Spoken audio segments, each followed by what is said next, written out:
युगों युगों से लगे हुए हो आप, तब जाकर के आपको इस परमात्मा के गेम में सिलेक्शन हुआ आपका। ये अंतिम मैच है ही अब के, जब तुम समझ गए इस ज्ञान को आप जी, तो अंतिम गेम है ही आपका, और निकल जाओगे गंदे लोक से, सतलोक चले जाओगे, सदा के लिए सुखी हो जाओगे।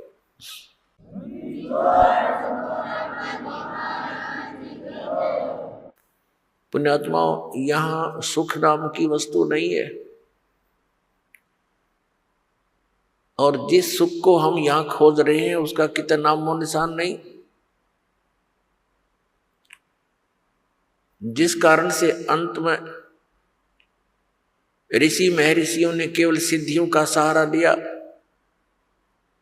एक दूसरे पर प्रभु बनकर, एक दूसरे से अधिक चमत्कारी बनकर वो यहां अपना भक्ति नाश करते रहे, और जनता को अपने पीछे लगाकर उनका भी जीवन नाश कर गए।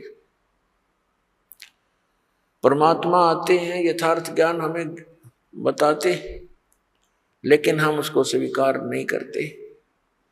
क्यों नहीं करते? क्योंकि हम शिक्षित नहीं थे।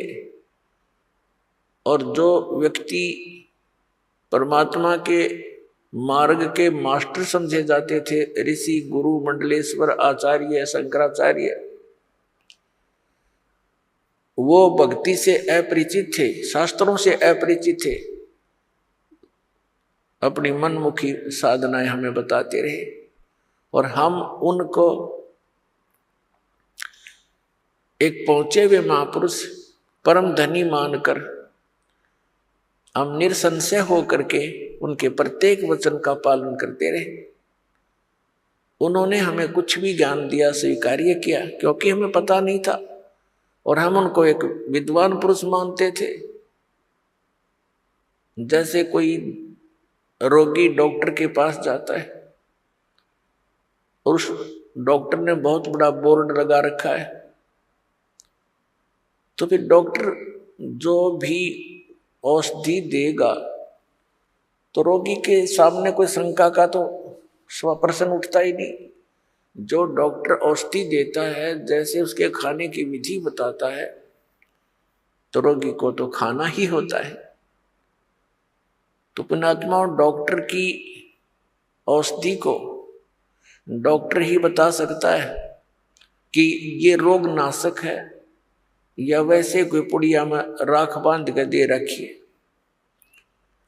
तो ये दास भी डॉक्टर है अध्यात्म मार्ग का। हम सभी प्राणियों को जन्म और मृत्यु का रोग लगा हुआ है,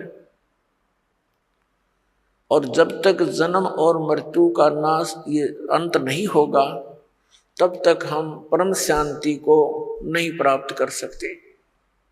तो पुण्यात्माओं, इस दीर्घ रोग के नाश की कौन सी औषधि है, कौन सा उपचार है, अर्थात जन्म मरण के रोग का नाश करने वाले कौन से मंत्र हैं या पूजाएं हैं, कौन सी साधनाएं हैं, उनका प्रमाण कहाँ है, और किन किन महापुरुषों ने इस औषधि का सेवन किया, अर्थात इस साधना का प्रयोग किया, और कौन कौन पार हुए। जैसे कोई डॉक्टर होता है, वो औषधि देता है और रोगी बहुत दुखी होता है, तो वो बताता है, वैद्य बताता है कि एक व्यक्ति फलाने गांव का, उसका ये नाम है, उसके यही रोग था, उसने ये औषधि खाई थी, वो ठीक हो गया। ऐसे कई व्यक्तियों के नाम बताता है। तो वो व्यक्ति जो रोगी है, उसको दृढ़ता आती है कि इसी रोग का रोगी ऐसे ऐसे गांव में वो भी ठीक हुआ है। तो फिर हम उसको हौसला बढ़ता है, वो दृढ़ होता है, उस औषधि को वो प्रयोग करता है और वो स्वस्थ हो जाता है। तो इसी प्रकार दास आपको जन्म और मृत्यु के रोग की वो औषधि देगा, दे रहा है, जो कुछ महापुरुषों ने प्रयोग की और वो इस जन्म मरण के रोग से मुक्त हुए। उसके अतिरिक्त अन्य जो भी औषधियां यानी वे ऑफ वर्शिप, पूजा का मार्ग, पद्धति, भक्ति की पद्धति, अन्य जो संत बता रहे हैं, जो दास आपको बता रहा है, इसके अतिरिक्त वो व्यर्थ है, क्योंकि वो हमारे सदग्रंथों में प्रमाणित नहीं है और उनका कोई ऐसा इतिहास नहीं है कि वो ये कहें कि इस मंत्र के, इस साधना के करने से अमुक संत पार हो गए, अमुक भक्त पार हुए। और दास आपके समक्ष उन महापुरुषों के नाम, उन महापुरुषों की भक्ति विधि, उन्हीं के अमृत वचनों से और फिर सदग्रंथों से, यानी जिनको हम सदग्रंथ मानते हैं, प्रत्येक पवित्र धर्म के पवित्र सदग्रंथ, जैसे पवित्र चारों वेद, पवित्र श्रीमद् भगवत गीता, पवित्र पुराण, पवित्र कुरान, पवित्र बाइबल, पवित्र गुरु ग्रंथ साहिब आदि। तो पुण्यात्माओं, मुझ दास का एक ही प्रयत्न है कि जनता आज शिक्षित है, श्रद्धालु सब अक्षर ज्ञान युक्त है, हमारे सदग्रंथ हमारे पास उपलब्ध हैं और हम आसानी से निर्णय कर सकते हैं कि कौन सी साधना किस महापुरुष ने की जिससे उसका मोक्ष हुआ।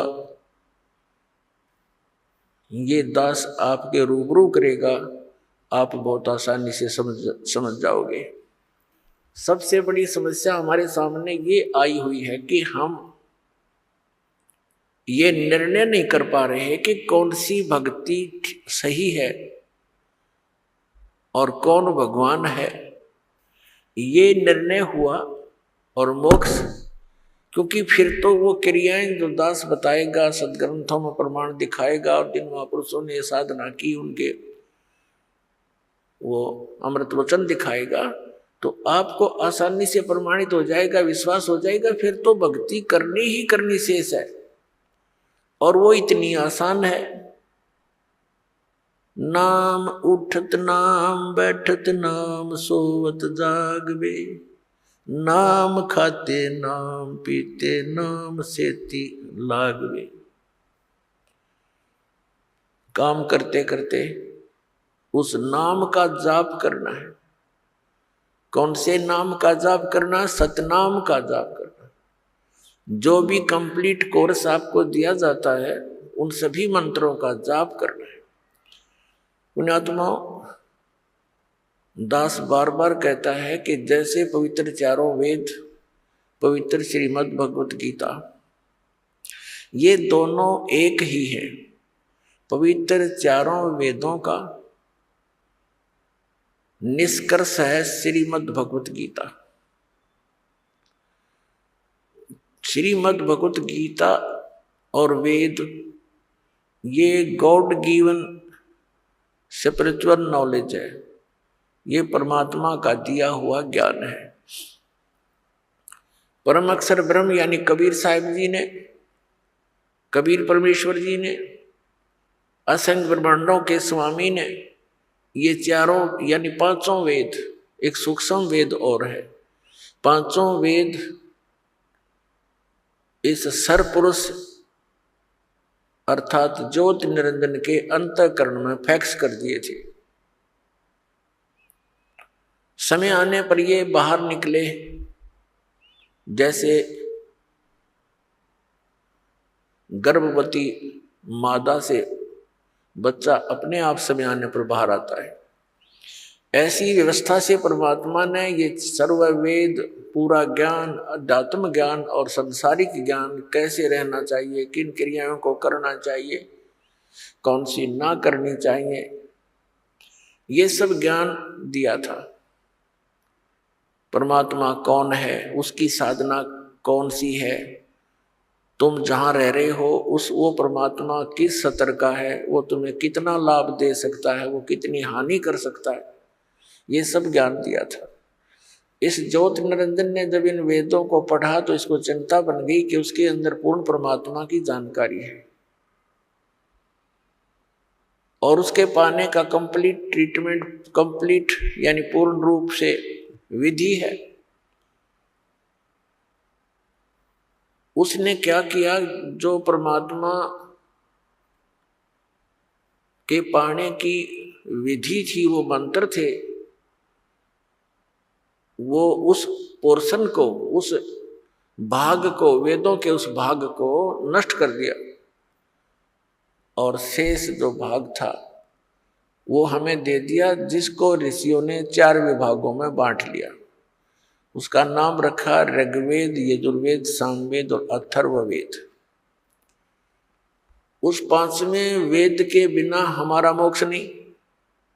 इन वेदों में वर्णित विधि से, 4 वेदों में वर्णित विधि से, श्रीमद् भगवत गीता में वर्णित विधि से केवल ब्रह्म तक की प्राप्ति होती है, ब्रह्म लोक तक जाया जाता है। यहाँ की ये अंतिम उपलब्धि है।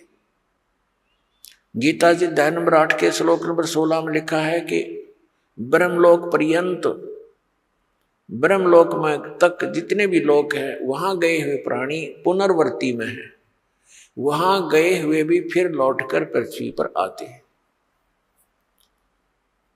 और जब तक ये आना जाना है तो मोक्ष नहीं, तो शांति नहीं, परम शांति नहीं हो सकती। अब जैसे ये चारों वेद इस ब्रह्म ने, सरपुरुष ने अपने पुत्र ब्रह्मा को दिए। ब्रह्मा जी ने इनको जैसा जाना समझा उसी का ज्ञान आगे अपने वंशजों को, अपने पुत्र प्रपौत्रों को दिया और उस ज्ञान को ही आपस में विचार विमर्श करके इन ऋषि महर्षि ब्राह्मणों ने आगे फिर अपने अनुभव की पुस्तकें बना दी, जिनको वेदों के अन्य भाग बोले जाते, उपनिषद कहे जाते। तो जो वेदों के अन्य जो भाग हैं वो ऋषियों के अपने बनाए हुए अपना अनुभव है, उपनिषद है वो उनका अनुभव है। यदि वो वेदों से और 5वें वेद से मेल नहीं खाता है तो व्यर्थ है। श्रीमद् भगवत गीता का ज्ञान इसी सरपुरुष ब्रह्म ने दिया और इसने श्रीमद् भगवत गीता के अंदर कुछ अपने सतर की अटकल अवश्य लगाई है, जोड़ी है, युद्ध करवाने के लिए और जीव को भरमाने के लिए। लेकिन हमने उसका निर्णय सूक्ष्म वेद से करना है। हमारे पास एक ऐसा पैमाना है, ऐसा एक हमारे पास एक तराजू है जिसमें हम प्रत्येक ग्रंथ को तोल सकते हैं, उसको पहचान सकते हैं, परख सकते हैं। हमारे पास एक ऐसा ग्रंथ है जिसको सूक्ष्म वेद कहते हैं। श्रीमद् भगवत गीता अध्याय नंबर 4 के श्लोक नंबर 32 में उसी सूक्ष्म वेद की जानकारी दी गई है कि वो परमात्मा अपने मुख कमल से उस विस्तार पूर्वक अध्यात्म यज्ञों यानी धार्मिक अनुष्ठानों की जानकारी देते हैं और उसको तत्व ज्ञान कहते हैं। फिर गीता ज्ञान दाता कहता है गीता अध्याय नंबर 4 के श्लोक 34 में कि उस तत्व ज्ञान को जो परमात्मा अपने मुख कमल से आकर स्वयं बोलता है, ज्ञान देता है, उस तत्व ज्ञान को तू तत्वदर्शी संतों के पास जाकर समझ। उनको दंडवत प्रणाम करने से, कपट छोड़कर उनकी सेवा करने से वो तत्वदर्शी संत ज्ञानी महात्मा आपको उस तत्व ज्ञान का उपदेश करेंगे। इससे एक तो ये सिद्ध हो गया कि गीता जी का ज्ञान कंप्लीट नहीं है, संपूर्ण नहीं है। गीता ज्ञानदाता ने ये ऑप्शन छोड़ दिया, एक प्रावधान छोड़ दिया कि उससे मैं परिचित नहीं हूं। जो परमात्मा अपने मुख से आकर बोलता है वो ज्ञान, वो सच्चिदानंद घन ब्रह्म की वाणी है, और उसको उसके परिचित तत्वदर्शी संत ही तुझे बता पाएंगे, उनसे पूछो।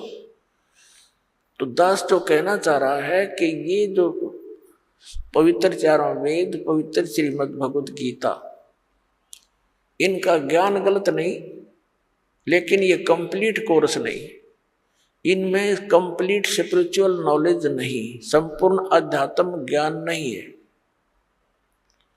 और संपूर्ण बिना फिर पूर्ण मोक्ष कैसे होगा? अंडरस्टूड है, ये तो आम आदमी समझ सकता है। अब यहां ये हमारे धर्मगुरु हमें उलझाने की चेष्टा करते रहे कि परमात्मा गीता ज्ञानदाता ये कंप्लीट गॉड है, पूर्ण परमात्मा है, श्री कृष्ण है वो, और वो जगत गुरु है श्री कृष्ण अर्थात श्री विष्णु जी। अब यदि वो जगत गुरु होते तो ये ऑप्शन नहीं छोड़ते कि तत्वदर्शी संतों के पास जाकर समझ। गीता जी के 18 अध्याय लिखे, 700 श्लोक हैं, इसमें एक अध्याय और बना देते। इसमें क्या कौन से कागज समाप्त होते या कोई समय की सीमा थी? तो कहने का भाव ये है कि ये ज्ञान जो परमात्मा स्वयं आकर देते हैं वो ज्ञान किसी के पास नहीं होता। तो उसको परम अक्षर ब्रह्म सच्चिदानंद घन ब्रह्म की वाणी कहते हैं, कबीर वाणी है वो, कबीर वाणी। तो कहने का भाव ये है कि जो वेदों गीता के अंदर जो वर्णित विधि है वो गॉड गिवन है। गॉड गिवन मीन पूर्ण परमात्मा ने वेद दिए ब्रह्म को, ब्रह्म ने आगे फिर अपना ज्ञान दिया अपने पुत्र को, ब्रह्मा जी को, और फिर अर्जुन को श्री कृष्ण में प्रवेश करके युद्ध वेदों का सारांश और कुछ अपनी अटकलबाजी इसमें और मिला दी। तो ये 9 मन सूत उलझा दिया कुछ तो इस काल भगवान ब्रह्म ने, फिर ऋषियों के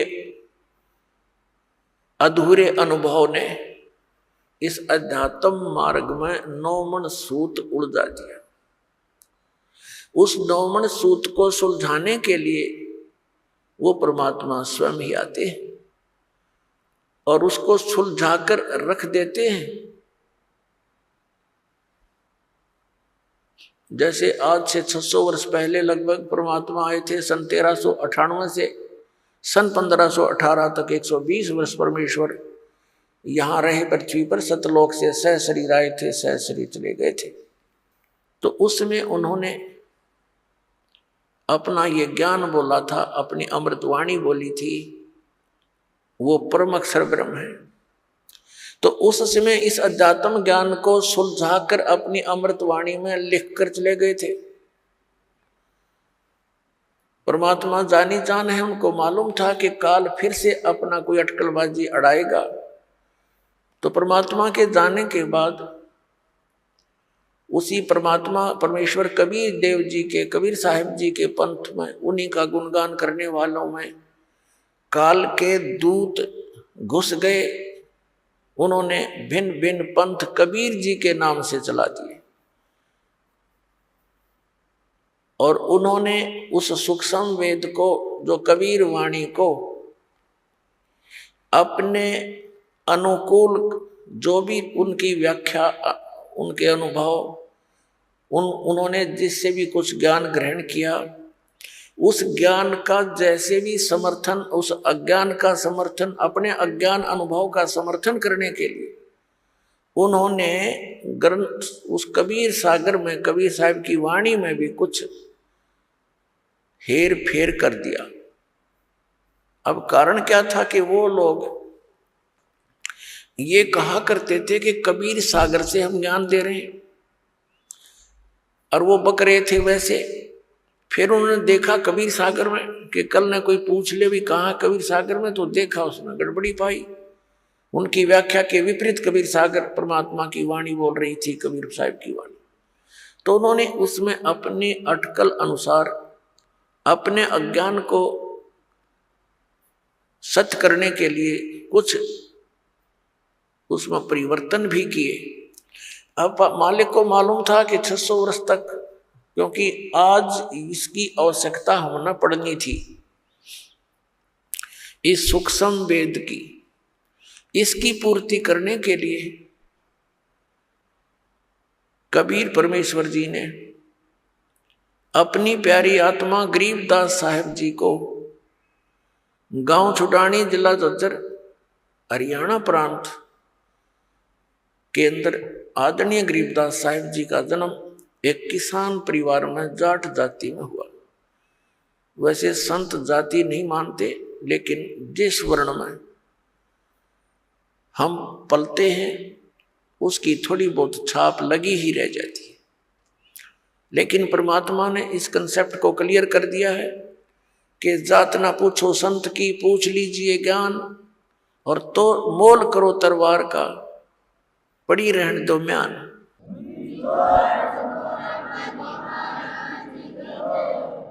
आदरणीय गरीबदास साहिब जी जब 10 वर्ष के बालक थे, अपने ही गांव के खेतों में, अपने ही खेतों में, अपनी जमीन में वहां पशुएं गौवें चरा रहे थे।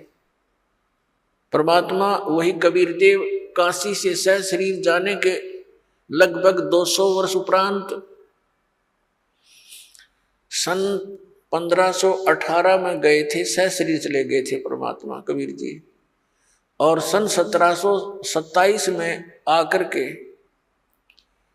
वे गरीबदास जी को सतलोक से आकर के फिर मिले, लगभग 209 वर्ष बाद। और फिर उनको वहां आकर उनके पास पहुंचे। उस समय ये पाली यानी आदरणीय गरीबदास साहिब जी तथा उसी के साथी ग्वाले वहां पशुएं चल रही थी। दिन के 10 बजे फाल्गुन सुदी द्वादशी, फाल्गुन सुदी द्वादशी और विक्रमी संवत 1784 यानी सन 1727 दिन के 10 बजे खाना खा रहे थे। गौवें चर रही थी इधर उधर, कुछ बैठी थी वृक्षों के नीचे। परमात्मा एक साधु वेश में, जिंदा के महात्मा के वेश में वहां आए। पालियों ने, ग्वालों ने कहा राम राम महाराज जी। परमात्मा ने कहा राम राम भाई। तो उन पालियों ने, बच्चों ने कहा कि महात्मा जी भोजन पाओ। परमेश्वर ने भोजन से मना कर दिया और धन्यवाद कर दिया और कहा भोजन मैं खा के आया हूं भाई अपने गांव से। ग्वालों ने पूछा आपका गांव कहाँ है, कितनी दूर है यहां से? परमेश्वर ने कहा कबीर जी ने कि 16 शंख पर हमरा तकिया, हम गगन मंडल के जिंदा, हुक्म हिसाबी यहां चल आए, काटन काल का फंदा। पालियों ने पूछा था कि महाराज जी आपका डेरा कहाँ है, आपका गांव कौन सा है, आप कहाँ रहते हो? तब परमेश्वर ने कहा था कि 16 शंख पर हमारा तकिया, 16 शंख कोश पर हमारा तकिया यानी हमारा स्थान है। हम गगन मंडल के जिंदा, हम आकाश में घूमने वाले महात्मा हैं। हुक्म हिसाबी हम चल आए, काटन काल का फंदा। हम अपने ही आदेश अनुसार यहां काल के इस फंद को काटने के लिए आया हूं। इस गूढ़ ज्ञान को बच्चे नहीं समझ सके, वो पाली ग्वाले नहीं समझ सके, जिसमें बड़ी उम्र के भी थे। उन्होंने सोच लिया कि 16 कोस की दूरी पर होगा। पहले एक दूसरे से इतने परिचित नहीं थे क्योंकि कन्वेंस नहीं होती थी। फिर कहा महात्मा जी भोजन पालो। परमात्मा ने कहा नहीं, भोजन नहीं पाऊंगा। तो उन्होंने कहा जी भोजन नहीं पाओगे, दूध तो पीना पड़ेगा महाराज जी, क्योंकि एक श्रद्धा और प्यार से लाडों में पहले दास को खूब ज्ञान है, उस पवित्र समय का खूब आभास है, जिसमें आने वाले अतिथि का कितना रिस्पेक्ट हुआ करता था। आज इस माया की दौड़ ने और इस शिक्षा ने हमारे को कति निकम्मा बना दिया। दया रही नहीं, आदर रहा नहीं। हम पहली बार किसी जैसे गांव से शहर में गया था दास, तो वहां देखा था शहर वाले उन लोगों का व्यवहार। मैं आश्चर्य में था कि ये ना यूं कहते हैं पानी पी लो, ना ये कहते हैं आ जाओ भोजन पा लो, या ये यूं भी नहीं कह रहे हैं कि आ जाओ बैठ जाओ। ये कैसा व्यवहार है इन लोगों का। ये थोड़ी सी बिजली उस समय शहरों में गिरी थी, कोई रिस्पेक्ट रहा नहीं, स्वार्थ हो तो बात करे ना करे नहीं। अब ये तकरीबन सब जगह फैल चुकी है। तो उस समय ये दास देखा करता था, कोई भी व्यक्ति अननोन आ जाता था और कहता था मैं आज रात यहीं रुकना पड़ेगा मुझे, उसका विशेष सत्कार आदर अलग से उसका रहना बहुत प्यार से रखा करते और भोजन की सर्वप्रथम पूछा करते थे। तो उसी दृष्टिकोण से उन्होंने कहा जी वो दूध तो पीना ही पड़ेगा। पहले गौवे बहुत रखा करते थे गांव शहर में, यानी खेतों में बहुत सी गायें रखते थे और बहुत सी ऐसी गौवें भी होती थी जो बहुत शरीफ होती थी, जब चाहे बच्चा लगाया और दूध निकाल लेते थे। तो परमात्मा ने कहा भाई दूध पीऊंगा कंवारी गाय का, पिलाना है तो पिलाओ बच्चों। तो वो जो बड़े बड़े पाली थे वो कहने लगे बाबा जी तेरा दूध पीने का इरादा नहीं है, मजाक करते हो आप, कंवारी गाय कभी दूध देती है? परमात्मा कहते हैं भाई तुम्हारी नीयत दूध प्यान की है तो कंवारी गाय भी दूध दे देती है। अब वो बड़े पाली थे, वो तो मजाक समझ रहे थे।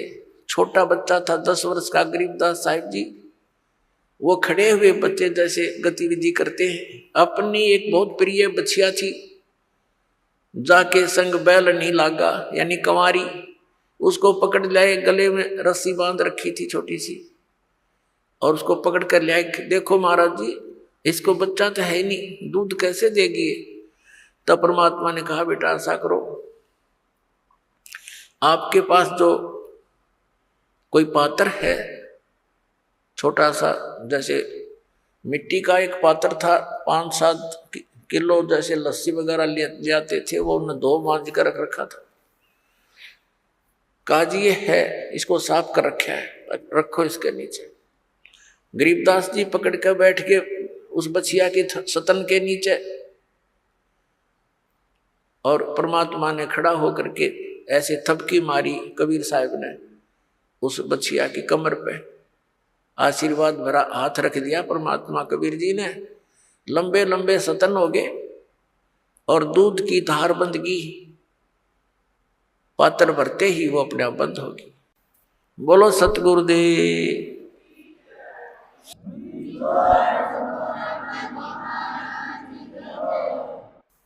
अब वो गरीबदास जी उस लेकर के उस पात्र को परमात्मा से कहा ले महाराज जी पी लो, आपने तो कमाल कर दिया। अब परमात्मा ने आधा पिया, कुछ पिया उसमें से, और शेष कहा ले बच्चों तुम पी लो, पालियो तुम पी लो, गवालो।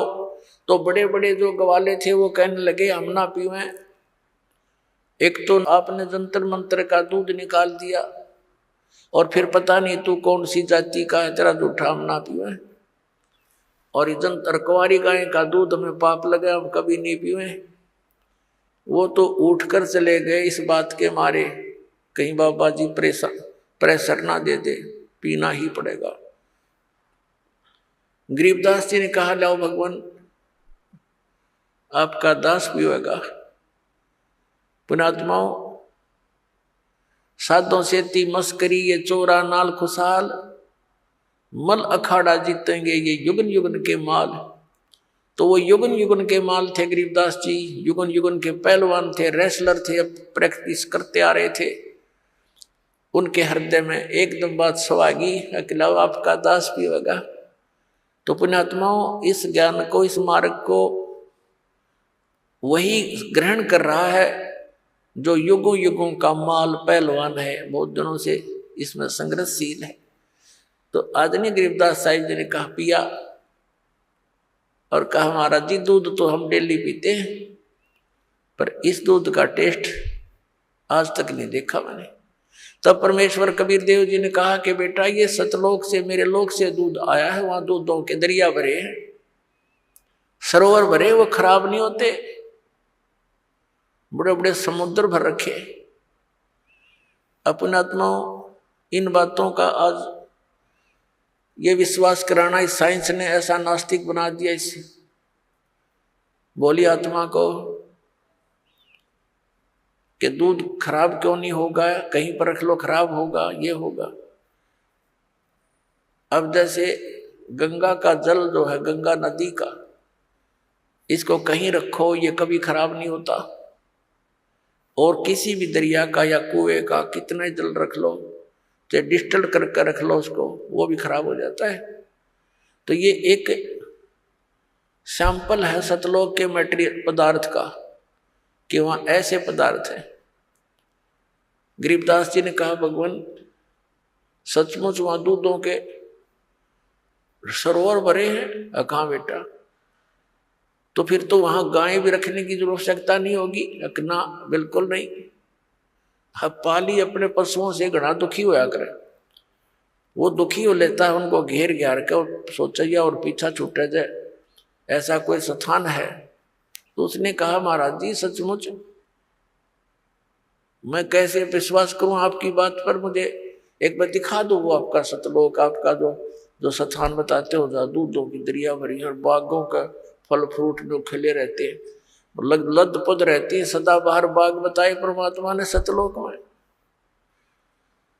गरीबदास जी वहां रहते थे जहाँ नरी जाटी थी, जांडी के वृक्ष थे, आम किधर देखने भी ना मिल रहा था, एक आधा पेड़ कहीं होता था। तो उनको बड़ा आश्चर्य हुआ। परमात्मा आए इसी उद्देश्य से थे कि मेरा कोई गवाह बने, मुझे कोई पहचान ले, मेरा साक्षी बने। आने वाले समय में कलयुग के अंदर जो या बीतली पीढ़ी आनी थी, इसके लिए मालिक ने सारी भूमिका बनाई थी, बैकग्राउंड तैयार कर गए थे कि हु इज गॉड, कौन है परमात्मा और कैसे उसको पहचाना जा सकता है, क्या लक्षण है उसके। तो वो लीला प्रत्येक युग में करते हैं दादा, और इसी का प्रमाण वेद बताते हैं कि वो ऐसी लीला करता है। सतलोक में लेकर गए परमात्मा उस आदरणीय गरीबदास साहिब जी को, उनकी आत्मा को, शरीर वहीं रह गया। ऊपर के सारे लोग दिखाए, ब्रह्मा विष्णु महेश जी के लोग दिखाए, उनकी सतीति से परिचित करवाया, उनसे बातें करवाई, और उन्होंने स्वयं स्वीकारा कि हमारी जन्म और मृत्यु होती है, परमात्मा कोई और है, हम भी उसी की खोज में लगे हुए हैं, लेकिन हमें उनके दर्शन नहीं हुए। और वो परमात्मा प्रकाश रूप है। इस तरह की उन्होंने बातें कही। फिर धर्मराज के दरबार में गए, जहां यहाँ का ब्रह्मांड का न्यायाधीश अपने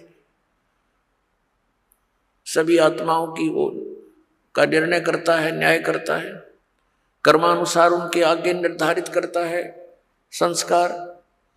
उस लोक में जब गए, उसके पास पहुंचे तो धर्मराज ने अपनी सीट छोड़ दी, अपनी चेयर छोड़कर खड़ा हो गया, आसन छोड़कर, और कहा विराजो परमात्मा। अपने आत्माओं, आप देखते हुए एकाधे व्यक्ति की ऐसी पर्सनैलिटी होती है कि उसको अपने आप आदमी कहीं भी जाता है उसका सत्कार करता है, क्योंकि उसके संस्कार, उसके पुण्य उसके साथ विद्यमान। इसी दृष्टिकोण से परमात्मा जब वहां पहुंचे तो स्वतः खड़ा हो गया वो न्यायाधीश, क्योंकि ये पुण्यात्मा ही इन पोस्टों को प्राप्त करते हैं। और खड़ा होकर के सत्कार किया और कहा विराजो भगवान। तब वहां काफी वार्ता हुई परमात्मा की, और उस प्यारी आत्मा उस धर्मराज की। अब धर्मराज के दरबार में देई कबीर तलाक, मेरे भूले चुके हंस को तू पकड़ना मत कजाक।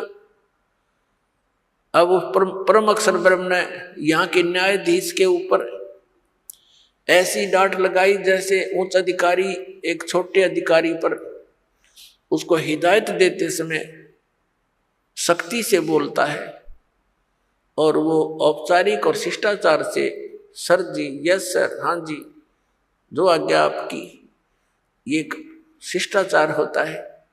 इसी प्रकार परमात्मा पूर्ण ब्रह्म कबीर देव जी, कबीर साहब, वो काशी वाले धानक जिसको जुल्हा कहा करते, हम कवि कहकर उसकी फाइल को बंद कर रखा था, हमने उनके इतिहास को क्लोज कर दिया था। वो परम अक्षर ब्रह्म है, वो सर्व सृष्टि रचनहार है, वो हम सब के सृजनहार है। तो वहां गरीबदास साहिब जी के सामने अपनी समर्था दिखाते हैं। धर्मराज से कहा कि खबरदार दे, तूने मेरे किसी हंस का, जिसने मेरे संत से, मेरे द्वारा, मेरे रिप्रेजेंटेटिव, मेरे द्वारा भेजे संत से उपदेश प्राप्त प्राणी का तूने अकाउंट भी नहीं ले करना, उसका लेखा जोखा भी नहीं करना तूने। खबरदार दे, उसको पकड़ लाया है तो। धर्मराज हाथ जोड़कर कहता है, करबद्ध होकर कहता है कि ये परमात्मा, आपके हंस को, आपका जो उपदेशी होगा उसको मैं कभी नहीं पकड़ूंगा, उसको कोई दंड नहीं दूंगा। धर्मराय दरबार में देई कबीर तलाक, मेरे भूले चुके हंस को तू पकड़िए मत कजाक। बोले पुरुष कबीर से धर्मराज कर जोड़, और तुमरे हंस को पकड़ो नहीं मन 2 लाख करोड़। आपका जो हंस होगा मैं कभी उसको नहीं पकड़ूंगा, ना उसको दंडित करूंगा।